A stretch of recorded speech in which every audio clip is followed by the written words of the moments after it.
What do Jessica Parker, Reese Witherspoon, and Mischa Barton all have in common? Not only are they all on Hollywood's A-list, but they also got their help with the same man. Yes, Peter Sklar is the talent scout responsible for helping those actresses and many others launch their careers. And now he's here in Philadelphia looking for the next big thing. So, ladies and gentlemen, please help me welcome Peter Sklar. How are you, Peter? Good morning, Peter. Nice to be here. Great to see you. Thank you. Nice to be here. Thank you. So how can one man have such a big influence on such huge stars? Reese Witherspoon, Sara Jessica Parker, Mischa Barton, and the list goes on. Yes. Well, it's not really having an influence on them. It's just noticing who they are. It's just being able to see that they have the kind of qualities that make audiences respond to them positively. So when did you notice them? Was it at a young age or once they were already in the industry? Most of these kids, well, Reese Witherspoon I worked with when she was about 11 or 12, Sara in her teens. In fact, Sara was so brilliant in her teens that I still say things that I heard from her when she was 16, and people still laugh. For example, what? Things that not necessarily should be on television, but just different comments that a normal teenage girl would say. Then holds off until about 11 o'clock this morning for you. Yeah, but just different things, different quotes, just the way she looked at the world. These are generally very happy kids, and they're very believable kids. They're very real. They're very open. So what is it, though, that you see in one of these young children that you think, okay, they can become a big star? Well, there's two components to marketability. One is if they're likable, and the other is if they're believable. And in order to see that, the young person has to be open. They have to be somebody who can show us who they are very easily.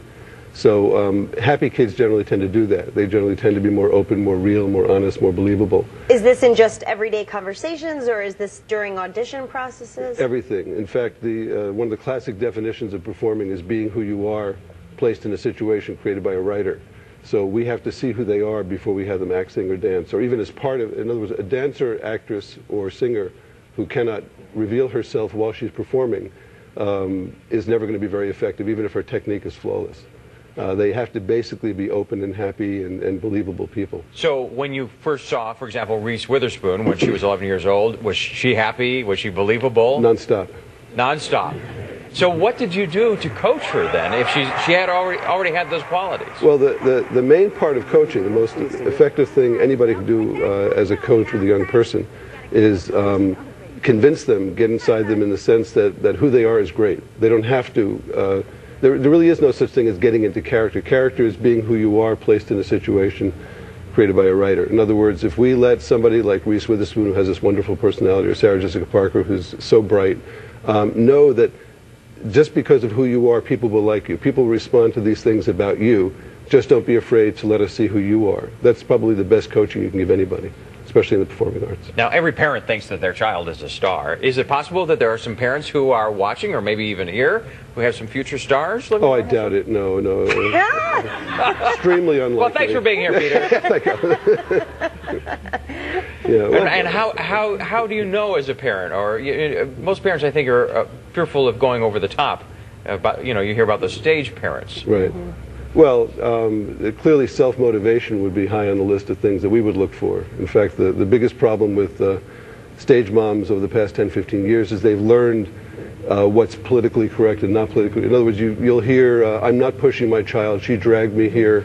Ever since she was 2 weeks old, this has been her dream. This is what she's wanted to do. So when we hear that, we know obviously, this is coming from someplace other than the child. You have an event going on in our area, Dance to the Music. Tell us about that real quick. Giving a couple of lectures, talking to kids and parents about what it is that people look for, what casting people look for, what talent scouts look for, and agents look for when they're hiring and representing talent. So that's this evening at 7, and you also have something going on Saturday at the Orlando Dance Center. That's right. There's the same thing again, just talking to kids and parents, what it takes to have people like me notice you.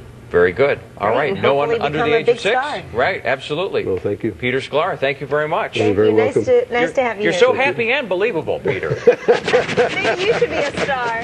We'll be right back. Stick around.